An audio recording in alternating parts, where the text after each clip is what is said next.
안녕하세요. 백두산 금융연구소의 백두산입니다. 6월 16일 수요일 아침 9시 13분입니다.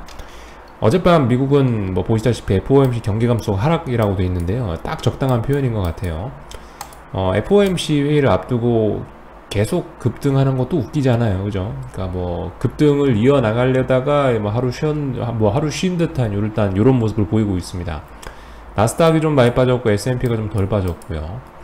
요즘의 흐름, 그러니까 이틀 전에 나스닥이, 그러니까 최근에 나스닥이 좀 강했고 S&P가 좀 약했거든요.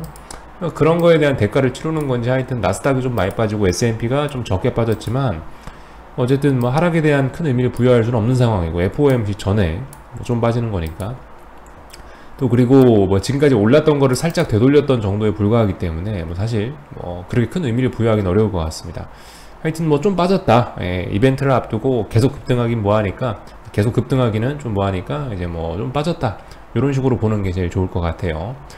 특별한 내용 없고 보시다시피 이런 식으로 종일 약했다 이런 모습. 나스닥 대형주들, IT 대형주들이 좀 약했다 라는 거를 살펴보시면 되겠습니다. 그렇지만 반대쪽에 상승하는 종목수들도 만만치 않게 많습니다. 회의를 앞두고 막 빠지기는 어렵다는 거겠죠.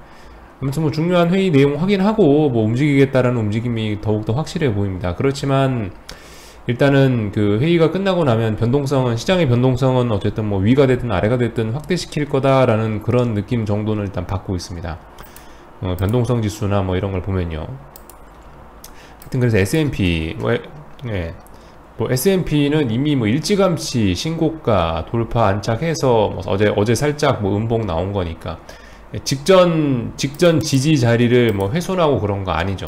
여기가 직전 전고점, 여기가 이제 직전 전고점이었고 여기를 훼손한 거 아니니까 별 문제 없고, 나스닥도 그래요. 나스닥도 보시다시피 여기 이 자리 정도를 얘는 살짝 훼손하긴 했는데 아무튼 아직까지 회의 직전이라 가지고 크게 중요한 의미를 부여하기는 어려울 것 같고, 하여튼 전고점 돌파 한창을 시도 중이다, 요렇게 보면 될 것 같아요.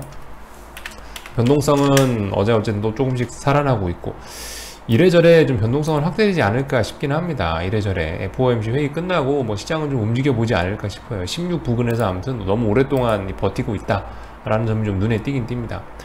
이 정도 이야기, 맨날 하던 이야기고요. 비트코인 같은 거는 어젯밤에 일단 좀 조용한 모습 보였고 음봉 조그맣게 나왔는데 일단 아직까지 큰 의미 부여하긴 뭐하고, 달러 인덱스 아무튼 강한 모습 보이고 있죠. 달러가 하여튼 강합니다. 달러는 아무튼 이게 끝나고 아래쪽으로 내려오는 이게 끝나고 지금 이제 다른 거를 보여주고 있다.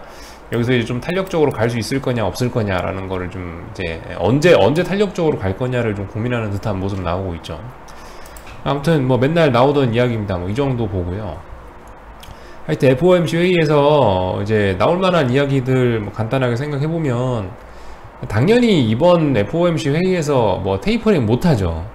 이번 FOMC에서 테이퍼링 할 수 있다고 생각하면 그건 잘못된 것 같고, 확실히 그건 잘못된 생각이고, 당연히 지금 당장 어떤 긴축이나 뭘 하는 게 아니에요. 그러니까 이번 회의는 한번 정리를 하자면은 테이퍼링을 언제 할지 논의 정도를 시작해 볼까 말까를 이제 고민하는 그런 자리예요.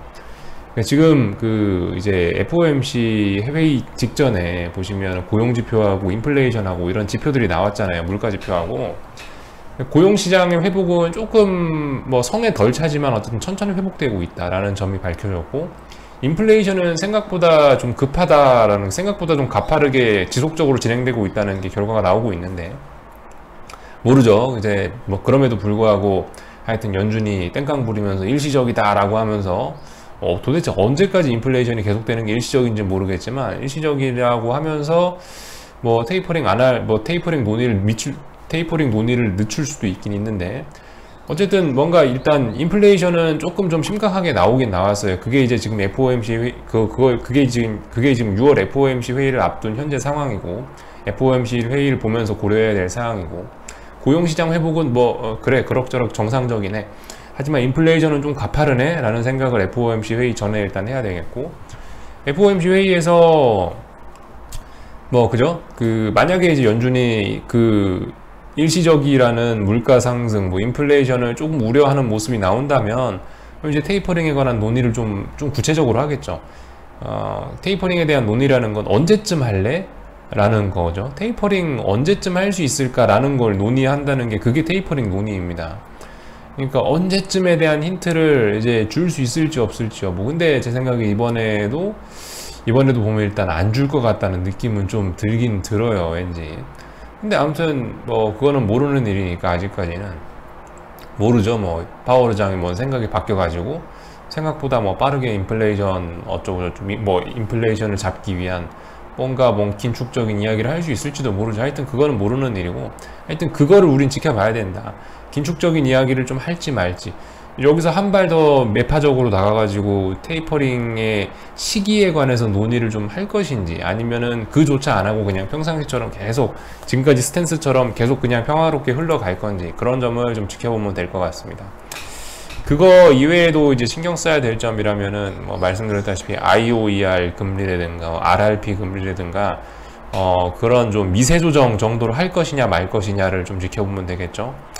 IOER 초과 지준 금리, 그리고 RRP 역레포 금리라는 거를 이번에 인상할 가능성도 있다 라는 썰이 나오고 있거든요. 그러니까 그 부분 미세 조정인 거죠. 미세 조정.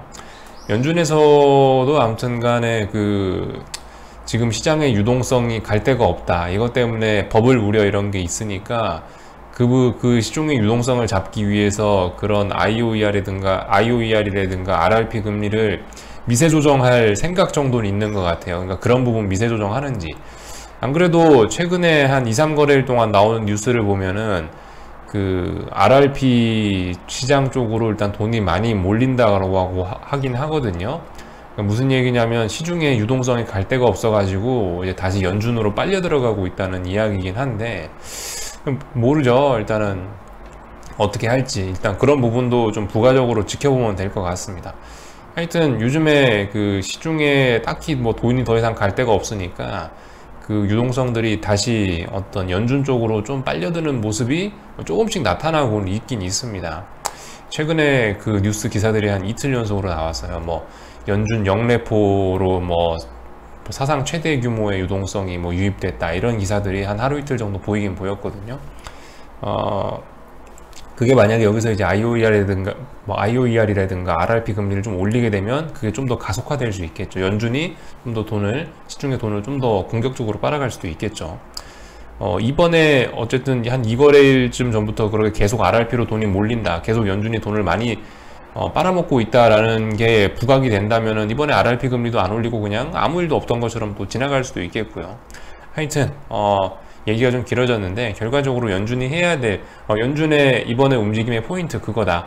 테이퍼링 시기에 관한 논의를 시작할 수 있을지 없을지에 관련된 부분이 이제 제일 중요한 1번이고, 또 하나는 방금 말씀드렸다시피 부가적인 요소들, IOER이라든가 뭐 RRP 금리라든가 그런 금리를 미세 조정할 것이냐 말 것이냐, 뭐 이 정도, 이 두 가지 포인트 살펴보시면 되겠습니다. 시장은 전반적으로 보면 어쨌든 테이퍼링 논의도 시작 안 하는 쪽으로 좀 기대를 하고 있는 것 같고, IOER이라든가 이런 미세 금리 조정은 별로 그렇게 뭐 신경을 쓰지 않는 듯한 모습이 보이고 있습니다. 아무튼 시장의 기대는 계속 비둘기파적인 걸 좀 기대하고 있는 것 같고, 그 비둘기파적인 기대감에 힘입어서 지금 시장은 뭐 잘금 계속 살금살금 올라가고 있는 것이 아닌가 싶어요. 네. 테이퍼링 논의 시작하면 좀 긴장감에 뭐 좀 하락할 수 있지 않을까 싶긴 한데, 하여튼 뭐 잘 모르겠습니다. 시장의 반응은 언제까지나 뭐 지 멋대로였기 때문에 숫자가 뭐 어떻게 나오든 간에 뭐 무조건 좋다 이러면서 올랐으니까 뭐 잘 모르겠고, 하여튼 우리가 이제 통화정책의 변화를 살펴봐야 될 점은 그 두 가지다, 이런 이야기 드리면서 일단은 미국 시장 이야기 마치고요. 뭐 당연히 오늘 밤이죠. 네, 오늘 밤이니까 미국은 이렇게 비리비리한 모습 나왔고, 오늘 밤 미국 장중에 FOMC 회의 결과가 나오니까 하여튼 뭐 이런 모습들 나온 거고, 오늘 뭐 한국장에 대해서 뭐 제가 뭐 드릴 말씀이 뭐가 있겠습니까, 그죠? 뭐 FOMC 전야제 바로 하루 전인데요. 특별히 뭐 드릴 말씀은 없을 것 같고, 다만 이제 대놓고 이렇게 오늘도 콜옵션이 이렇게 하나 둘 셋 넷 다섯 여섯 6거래일 동안 어딘가를 지키면서 개기는 모습이 나온다면 이 회의 끝나고 나서 이거 21선 넘어갈 수도 있겠죠. 이게 아무튼 말씀드렸다시피 옵션이라는 게 시간 가치가 크게 반영이 돼 있는 상품인데, 시간 가치가 반영된 상품이 무려 6거래일 동안 이렇게 버티면은, 그죠, 이거 뭔가 의미가 있긴 있겠죠. 이런 건 좀 잘 보긴 봐야 될 것 같습니다. 회의 끝나고 나서 시장 변동성을 확대시키겠다라는 의도가 분명히 있긴 있는 것 같아요. 뭐 물론 이런 모습을 보고 반드시 뭐 위쪽으로만 올라간다 콜옵션이 라고 볼 수도 없을 수도 있어요. 사실 뭐 어쨌든 중요한 거는 이 콜옵션이 길을 모아놨어요. 길을 모아놨어. 하여튼 콜이든 푸시든 어느 쪽 한쪽이 길을 모아놓으면, 오랫동안 뭔가 힘을 누적시켜 놓으면은 변동성은 이제 터지게 돼 있긴 돼 있습니다. 방향성이 어디가 될지 모르겠지만 현재로서는 일단 터지더라도, 방향성이 터진다면 변동성이 터진다면 위쪽으로 급등하는 쪽이 좀 더 맞긴 맞겠죠. 일단 아직까지 콜이 더 강하니까요. 터지면 위쪽으로 터지겠죠. 일단 뭐 요정도 추측 정도는 해볼 수 있을 거고, 뭐 모릅니다. 하여튼 근데 만약에 뭐 미국장에서 무슨 뭐 안 좋은 이야기가 있어가지고 6거래일 동안 지켰던 이 6거래일 동안 지켰던 이 지지선을 반대쪽으로 아래쪽으로 붕괴시킨다면 그것도 또 증시 급락도 또 가능한 이런 모습이긴 합니다. 아무튼 이 길을 모아놨어요. 이 길을 모아놨다는 것 자체가 앞으로 우리가 좀 이 시장의 움직임이 커질 수 있다, 위든 아래든 커질 수 있다라는 거를 좀 염두해 놓고 봐야 된다라는 겁니다. 이렇게 6거래일 동안 지금 콜옵션들이 이렇게 이런 모습 나오고 있다는 거 잘 봐야 된다, 이런 이야기 정도 드리고, 일단은 중요한 자리에 안착을 시도하고 있지만, FOMC $1 환율입니다. 중요한 자리 돌파 안착을 시도는 하고 있지만, 일단은 그 회의 직전이니까 뭐 안착할지 안 할지, 뭐 회의 결과가 나오면 21선 이제 본격적으로 안착하고 위쪽으로 날아가겠죠. 근데 하여튼 아직까지는 뭐 얘도 애매한 모습 보이고 있습니다. 넘어가야 될 자리를 시원하게 넘어가지는 못하고 있고, 그냥 딱 선에 걸쳐 있는 이런 모습들 나오고 있네요. 그죠? $1 환율과 달러 인덱스 대부분 다 이렇게 선에 걸쳐서 애매한 모습들 보이고 있다 라는 게 아무튼 현재 모습입니다.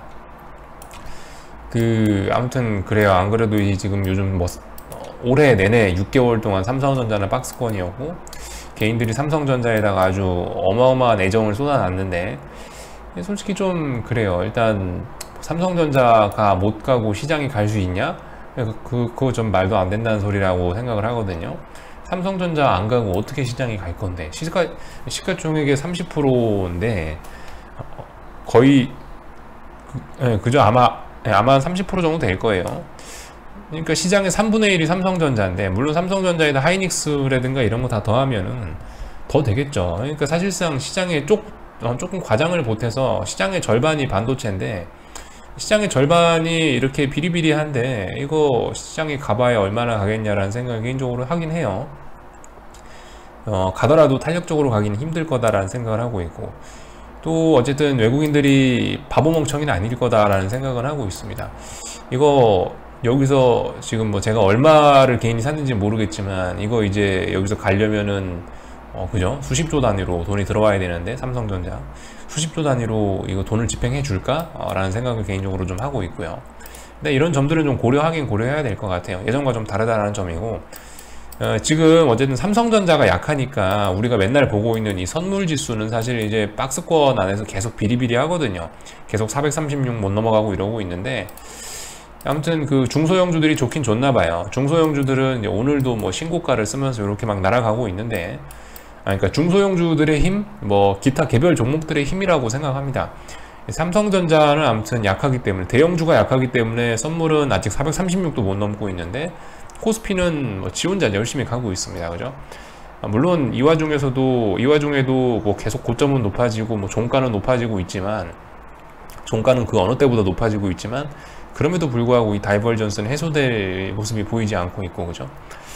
그러니까 이제 이런 상황에서 다이버전스는 계속 갖고 가는데, 여기서 이제 만약에 숏배팅을 하고 싶다라면은 어딘가에서 이제 한 번 더 뭐 어딘가를 넘지 못하면서 밀리는 모습 나오면서 뭐 쌍고점을 만든다거나, 여기 어디서 아니면 뭐 3산을 만든다거나 3고점을 만든다거나 해서 뭔가 고점에 대한 패턴이 나타나면 다이버전스 확인되고, 고점에 대한 패턴 나타나서 더 이상 힘들다라는 그런 사인이 보이면 이제 그때쯤은 이제 베팅을 하면 되겠죠.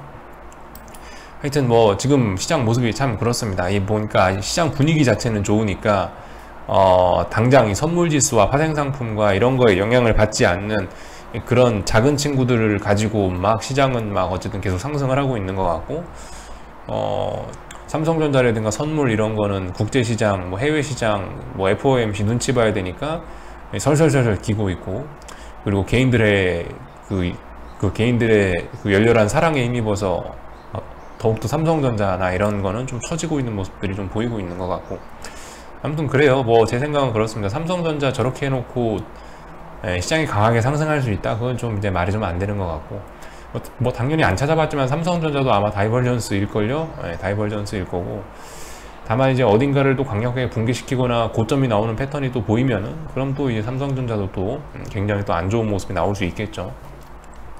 아무튼 뭐 요 정도 이야기 정도 하겠습니다. 뭐 오늘 밤이 중요한 거니까 뭐 지금 사실 뭐 어떤 이야기 하는 게 큰 의미는 없을 것 같고요. 여기까지 할게요. 궁금한 거는 리플 남겨주시고요. 또 오늘 저녁에 뵙도록 하겠습니다.